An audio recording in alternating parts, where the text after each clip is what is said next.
Hello दोस्तों, मैं संदीप मिश्रा आप सभी का स्वागत करता हूं आपके यूट्यूब चैनल एसएम क्लासेस में। जैसा कि दोस्तों मैं आप सभी को क्लास 12th केमिस्ट्री के अंतर्गत पी ब्लॉक के एलिमेंट पढ़ा रहा हूं और हमारा टॉपिक चल रहा है ऑक्सीजन परिवार। तो ऑक्सीजन परिवार के अंतर्गत आज हम बात करेंगे सल्फर के अपर रूप के बारे में, यानी कि एलोट्रॉप्स ऑफ सल्फर। तो आइए आज के वीडियो की शुरुआत करते हैं। तो सल्फर के अपर रूप जानने से पहले आइए जानते हैं कि अपर रूप होते क्या है। तो जब किसी तत्व के प्रकृति में एक से अधिक रूप पाए जाते हैं तो उन सभी रूपों को, यानी कि उन सभी प्रकारों को हम अपर रूप कहते हैं। तो यदि हम बात करें सल्फर की, तो सल्फर के अनेक अपर रूप होते हैं जिनमें दो प्रमुख है। तो सबसे पहला अपर रूप है विषम लंबाक्ष सल्फर, या जिसे हम अल्फा सल्फर के नाम से भी जानते हैं। दूसरा है एक नताक्ष सल्फर, या जिसे हम बीटा सल्फर के नाम से भी जानते हैं। तो आइए सबसे पहले हम बात करते हैं विषम लंबाक्ष सल्फर यानी कि अल्फा सल्फर की। तो यहाँ पर इसके कुछ और नाम दिए गए हैं और ये इन नामों से भी पूछा जाता है। तो इसे हम आर्थो रोम्बिक सल्फर यानी कि रोम्बिक सल्फर के नाम से भी जानते हैं। इसके अलावा इसे अष्टफलकीय सल्फर के नाम से भी जाना जाता है। तो आइए देखते हैं कि इनके इतने नाम क्यों पड़े। तो दोस्तों जब आपने ठोस अवस्था पढ़ी थी तो वहाँ पर क्रिस्टल समुदाय मिला था जो कि आर्थोरोम्बिक था। तो आर्थोरोम्बिक जो है वो एक क्रिस्टल समुदाय है, इसे हम रोम्बिक के भी नाम से जानते हैं। तो अभी जो हम क्रिस्टल का यह अपर रूप पढ़ने जा रहे हैं तो इसका जो क्रिस्टल समुदाय है यानी कि वो आर्थोरोम्बिक टाइप का है, इसलिए यहाँ पर इसका नाम पड़ा हुआ है आर्थोरोम्बिक सल्फर। और यदि हम आर्थोरोम्बिक सल्फर को हिंदी में पढ़ें तो इसे हम बोलते हैं विषम लंबाक्ष, ठीक है। तो इसलिए यहाँ पर इसका नाम पड़ा हुआ है विषम लंबाक्ष सल्फर। तो जब हम इसकी संरचना बनाएंगे तो देखेंगे कि इसकी जो संरचना है वो अष्टफलकीय संरचना की भांति होता है, इसलिए यहाँ पर इसका नाम लिखा हुआ है अष्टफलकीय सल्फर। तो अभी जैसा कि मैंने पीछे आपको बताया था कि सल्फर के कई अपर रूप ज्ञात हैं, तो सबसे पहले खोजा गया अपर रूप यही है, इसलिए इसका नाम पड़ गया अल्फा सल्फर। आई होप सभी नामों के मतलब आपको समझ में आ गए होंगे कि ये सभी नाम क्यों पड़े। तो आइए हम बात करते हैं कि कैसे हम आर्थोरोम्बिक सल्फर का विरचन करते हैं, यानी कि कैसे हम आर्थोरोम्बिक सल्फर का निर्माण करेंगे। तो गंधक शलाका, जिसे हम इंग्लिश में रोल सल्फर कहते हैं, इसको जब हम CsS2 यानी कि कार्बन डाइसल्फाइड में घोलकर विलयन बनाते हैं और ये जो विलयन प्राप्त होता है इसका जब मंद वाष्पन होता है तो इसके मंद वाष्पन से रोम्बिक सल्फर के अष्टफलकीय क्रिस्टल प्राप्त होते हैं। तो आइए ऊपर के स्टेटमेंट को समझते हैं। तो ऊपर बात किया हुआ है गंधक शलाका। तो गंधक शलाका क्या होता है? तो मार्केट में जो सल्फर अवेलेबल होता है वो गंधक शलाका यानी कि रोल सल्फर के रूप में अवेलेबल होता है। अब हम क्या करेंगे, ये जो गंधक शलाका है इसको क्या करेंगे, पीस लेंगे और पीस कर इसे CH2 यानी कि कार्बन डाइसल्फाइड जो कि एक विलायक है, यानी कि ये विलायक के रूप में इसका यूज़ करते हैं और इसमें गंधक शलाका को हम घोल देते हैं और घोलने के बाद विलयन बनाते हैं। तो यहाँ पर कार्बन डाइसल्फाइड हम इसलिए यूज़ करते हैं क्योंकि इसमें सल्फ़र जो होता है वो पूरी तरह से विलेय होता है, जबकि जो गंधक शलाका है वो पूरी तरह से जल में अविलेय होता है।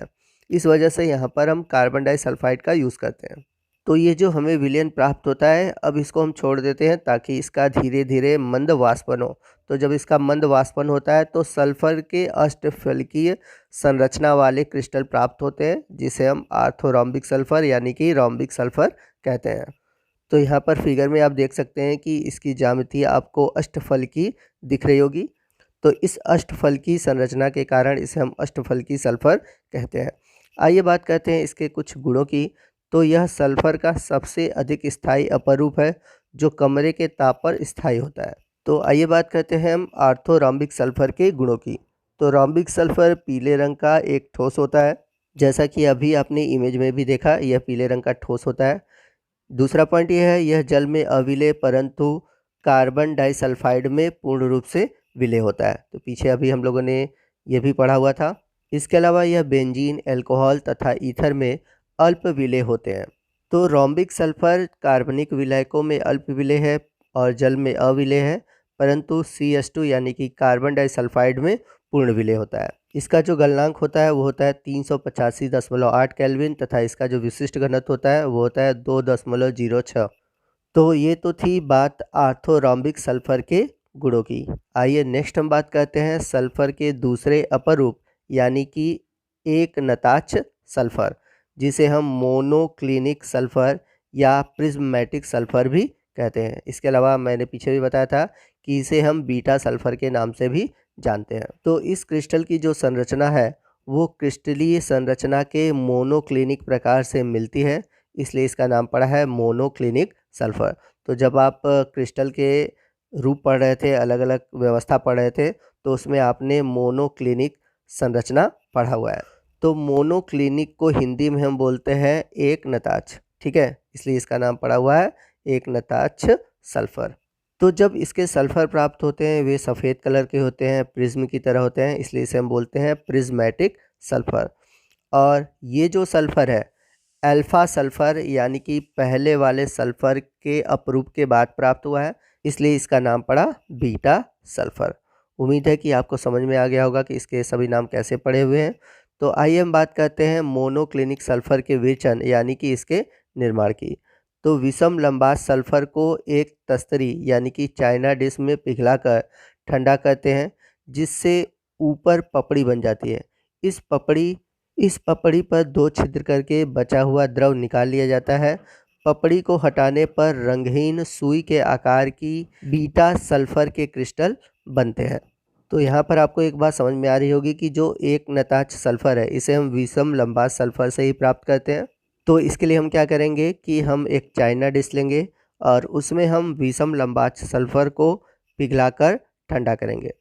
तो जब हम इसे ठंडा करते हैं तो ऊपर की ओर एक पपड़ी बन जाती है। अब इस पपड़ी में हम 2 छिद्र कर देते हैं। तो छिद्र करने पर जो बचा हुआ द्रव है, तो हम देखेंगे जब ये सूखकर पपड़ी और हार्ड हो जाती है, तो इस छिद्र के अंदर जो बचा हुआ द्रव होता है, वो रंगहीन सुई के आकार की संरचना बना लेता है, जिसे हम बीटा सल्फर क्रिस्टल कहते हैं। तो आइए मैं आपको इमेज में दिखा देता हूँ। आप इमेज में देख सकते हैं कि आपको ये सुई के आकार की यानी कि नीडल के आकार की बीटा सल्फर के क्रिस्टल दिखाई दे रहे होंगे।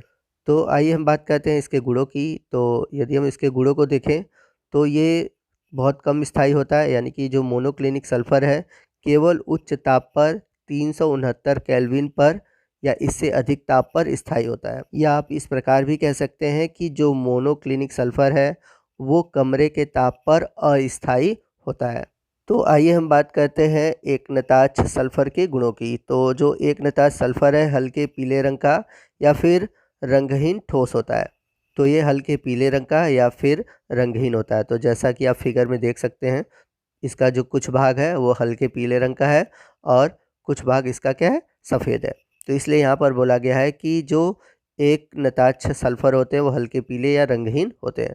अगला पॉइंट है यह जल में अविलेय परंतु कार्बन डाइसल्फाइड में पूर्ण रूप से विलेय होते हैं, जैसा कि पीछे हमने विषम लंबाक्ष सल्फर में पढ़ा हुआ था। अगला पॉइंट है यह बेंजीन, अल्कोहल तथा ईथर में अल्प विलेय हैं और इनका जो गलनांक होता है वो होता है 393 केल्विन और इसका जो विशिष्ट घनत्व होता है वो होता है 1.98। तो यहाँ पर आप देख सकते हैं कि इन दोनों सल्फर के गुणों में बहुत अधिक समानता है। अंतर है इनकी व्यवस्था यानी कि इनके सिमेट्री में, और इनकी व्यवस्था और ज्यामिति में अंतर के कारण इनके जो गलनांक है और इनके जो घनत्व है इनमें आपको भिन्नता देखने को मिलती है। तो आइए नेक्स्ट हम बात करते हैं अल्फ़ा तथा बीटा सल्फर के संरचनाओं की। तो इनके संरचनाओं में काफ़ी समानता मिलती है, इसलिए इन्हें यहाँ पे हम एक साथ डिस्कस करेंगे। तो दोनों अपरूप के जो अणु है यानी कि इसे हम S8 के रूप में प्रदर्शित करते हैं, यानी कि यह S8 के रूप में पाए जाते हैं। इनकी संरचनाएं किरीटाकार यानी कि क्राउन शेप्ड होती हैं। तो इसकी जो संरचना होती है वो क्राउन के आकार की, यानी कि कुछ आप देख रहे हैं इस तरह से उभरी हुई संरचना है, कुछ इस प्रकार की होती है। आप ऊपर इमेज में इसकी संरचना को देख सकते हैं, S8 की संरचना को देख सकते हैं, कुछ आपको क्राउन शेप्ड का दिख रहा होगा, इसलिए बोला जाता है इसकी जो संरचना है वो है किरीटाकार यानी कि क्राउन शेप्ड। तो यही संरचना आपको अल्फ़ा सल्फर की भी दिखेगी और यही संरचना आपको बीटा सल्फर की भी दिखेगी। तो अब आपके दिमाग में बात चली होगी कि तब इन दोनों में अंतर क्या है। तो इन दोनों में जो अंतर है वो है इनकी व्यवस्था का, यानी कि इनकी अरेंजमेंट का। तो यदि आप चाहे अल्फ़ा सल्फर लें या फिर बीटा सल्फर लें तो उसमें देखेंगे कि आपको S8 अणु कि ये रूप दिखाई देंगे, लेकिन जो उनका अरेंजमेंट है यानी कि जो उनकी व्यवस्था है वो आपको अलग-अलग प्रकार से देखने को मिलेगी, जिसके कारण आपको इनके गुणों में अंतर दिखाई देगा। यहाँ पर आप देख सकते हैं कि 2 सल्फ़र के बीच की दूरी जो है 204 पिकोमीटर है और इनके बीच का जो बॉन्ड एंगल है वो है 107 डिग्री। तो आइए आगे चलते हैं और आगे बात करते हैं हम एक इम्पॉर्टेंट टॉपिक की, जो कि आपके एग्ज़ाम में पूछा जाता है, और वो टॉपिक है संक्रमण ताप, जिसे हम बोलते हैं ट्रांजिशन टेम्परेचर। तो संक्रमण ताप क्या होता है, आइए इसको समझने की कोशिश करते हैं। तो जो रोम्बिक सल्फ़र है, इसको जब हम 269 केल्विन तक गर्म करते हैं तो गर्म करने पर मोनोक्लिनिक सल्फ़र में परिवर्तित हो जाता है। यानी कि जो रोम्बिक सल्फ़र है, जब हम इसे 369 केल्विन पर गर्म करते हैं तो वो मोनोक्लिनिक सल्फ़र में बदल जाता है। अब यदि हम मोनोक्लिनिक सल्फ़र को ठंडा करें, यानी कि कब करें, यानी कि 369 केल्विन से जब हम नीचे ठंडा करते हैं तो पुनः राम्बिक सल्फ़र में परिवर्तित हो जाता है। यानी कि जब हम मोनोक्लिनिक सल्फ़र को ठंडा करेंगे 369 केल्विन पर तो यह पुनः राम्बिक सल्फ़र में परिवर्तित हो जाता है। तो यहाँ पर मैंने दिखाया हुआ कि राम्बिक सल्फ़र को जब हम 369 केल्विन के अधिक ताप पर गर्म करते हैं तो वो मोनोक्लिनिक सल्फ़र में बदल जाता है, और जब हम मोनोक्लिनिक सल्फ़र को 369 केल्विन से कम ताप पर ठंडा करते हैं तो वो राम्बिक सल्फ़र में बदल जाता है। यानी कि यहाँ पर जो सल्फ़र के दोनों अपरूप हैं, ये दोनों तापमान के कारण एक दूसरे में परिवर्तित हो सकते हैं। तो हम एक ऐसा ताप लें जहाँ पर ये दोनों जो सल्फ़र के अपरूप हैं वो हमें स्थायी रूप में प्राप्त हों, क्योंकि यहाँ पर हम देख सकते हैं कि जब हम 369 केल्विन से अधिक ताप लेते हैं तो राम्बिक सल्फ़र मोनोक्लिनिक सल्फ़र में बदल जाता है, और जब हम 369 केल्विन से नीचे ताप लेते हैं तो मोनोक्लिनिक सल्फ़र राम्बिक सल्फ़र में बदल जाता है। तो यहाँ पर हम इन दोनों के बीच का रास्ता अपनाते हैं, यानी कि इन दोनों के बीच का टेम्परेचर लेते हैं। तो अगर हम 369 केल्विन लें, न तो 369 से कम न 369 से अधिक, तो यहाँ पर हमें दोनों के स्थायी रूप प्राप्त होंगे, यानी कि हमें राम्बिक सल्फ़र भी मिल सकता है और मोनोक्लिनिक सल्फ़र भी मिल सकता है। तो 369 केल्विन एक ऐसा टेम्परेचर है जिस पे हमें सल्फ़र की ये दोनों अपरूप स्थायी रूप से प्राप्त होते हैं, इसलिए इस ताप को बोलते हैं हम संक्रमण ताप यानी कि ट्रांजिशन टेम्परेचर। तो आइए इसे हम कैसे परिभाषित करते हैं, इसको लिख सकते हैं। अर्थात 369 केल्विन ताप पर राम्बिक सल्फ़र तथा मोनोक्लिनिक सल्फ़र दोनों अपरूप स्थायी होते हैं, अतः इस ताप को हम संक्रमण ताप यानी कि ट्रांजिशन टेम्परेचर कहते हैं। तो आप इस परिभाषा को याद कर लीजिएगा। आई होप आपको ये बात समझ में आ गई होगी। आपको इसका टेम्परेचर याद करने का मैं ट्रिक भी बता देता हूँ। 3 का पहाड़ा 2 बार पढ़िए 6, और 3 का पहाड़ा 3 बार पढ़िए 9। तो 3 6 9 आप इस तरह से इस ट्रिक के माध्यम से इसे याद कर सकते हैं। आइए नेक्स्ट हम देखते हैं अल्फ़ा और बीटा सल्फ़र की तुलना। तो यहाँ पर मैंने इस टॉपिक को इसलिए इंक्लूड किया हुआ है कि इन दोनों से रिलेटेड आपके पास कोई कन्फ्यूज़न न हो, ठीक है, ताकि आप अच्छी तरह से इसे याद कर सकें। तो यदि बात करें हम अल्फ़ा सल्फ़र की, तो यह जल में अविलेय परंतु कार्बन डाइसल्फ़ाइड में पूर्ण विलेय है। ठीक इसी प्रकार आपने बीटा सल्फ़र में भी पढ़ा था कि यह जल में अविलेय परंतु कार्बन डाइसल्फ़ाइड में पूर्ण विलेय है। अल्फ़ा सल्फ़र का दूसरा गुण है कि इसका जो गलनांक होता है वो होता है 385.8 केल्विन तथा इसकी विशिष्ट घनत्व होता है 2.06। वहीं बात करें हम बीटा सल्फ़र की, तो इसका गलनांक होता है 393 केल्विन तथा विशिष्ट घनत्व होता है लगभग 1.98। तो यहाँ पर हम देख सकते हैं कि इनके जो गलनांक और विशिष्ट घनत्व हैं वो क्या है, अलग है। तो इसके अलग होने का कारण क्या है, इनकी संरचना, और इन संरचनाओं के कारण ये अलग है। अगला पॉइंट है जो अल्फ़ा सल्फ़र होते हैं ये पीले रंग के ठोस होते हैं, जबकि बीटा सल्फ़र में हमने पढ़ा था कि ये हल्के पीले रंग के या फिर रंगहीन ठोस होते हैं। तो दोनों ही ठोस रूप में पाए जाते हैं। अगला जो गुण है जो अल्फ़ा सल्फ़र है ये अधिक स्थायी है, यानी कि कमरे के ताप पर ये अधिक स्थायी रूप में पाया जाता है।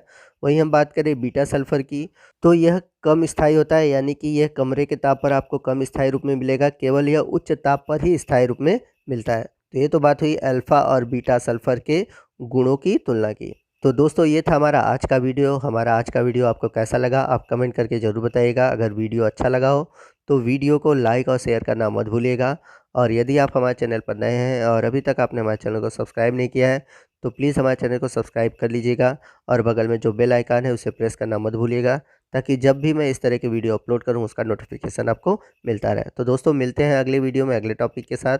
तब तक के लिए जय हिंद, जय भारत।